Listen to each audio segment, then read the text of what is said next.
nationale. C'est-à-dire que dans la Bibliothèque nationale, il n'y a que les livres sur le cul et la déviance sexuelle.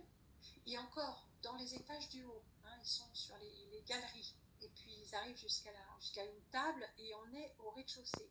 Or, on sait qu'en dessous, dans les réserves et ce qu'on appelle l'enfer, oui, l'enfer de la Bibliothèque nationale, assez connu, il y a des livres qui ne sont pas mis entre les mains du public. De toute façon, la Bibliothèque nationale n'est pas, comme le laisse penser cette séquence, une bibliothèque où on peut aller pour prendre des livres et les lire et les jeter partout comme ils le font. Non, non, il faut une accréditation, il faut des titres pour rentrer à la Bibliothèque nationale, essentiellement être professeur de littérature ou des choses comme ça.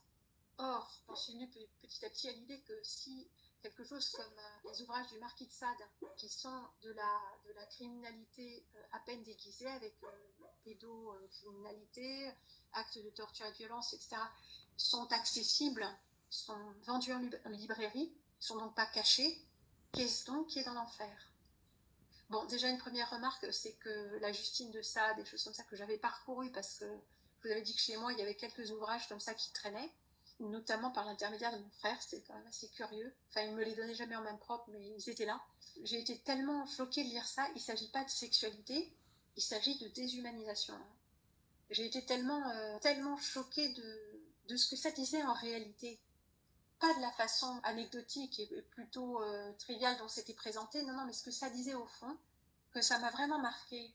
Et dans tous les récits de polytraumatisés de l'élite, des réseaux et de toutes ces choses de l'ombre, eh bien, on retrouve exactement les mêmes thématiques et quasiment, même mot pour mot, parfois les mêmes descriptions.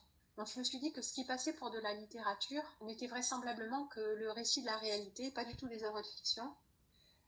Et il suffit pour s'en convaincre de lire l'ouvrage de Marion Sigaud, La Marche rouge, où il y a comme ça quelques extraits de choses qui sont pas connues du public. Les journaux intimes, par exemple, d'écrivains de toutes époques et leur turpitude pédosexuelle, etc. Donc là, il y a ce qui se passe au grand jour, pour nous les gueux, ça sert de modèle du triolisme avec effet de transidentité, ça c'est notre modèle pour nous les gueux, donc ce qui se passe dès le rez-de-chaussée et les premiers étages accessibles, mais les étages inférieurs ne nous sont pas du tout accessibles à nous, et vraisemblablement il s'y passe des choses bien pires.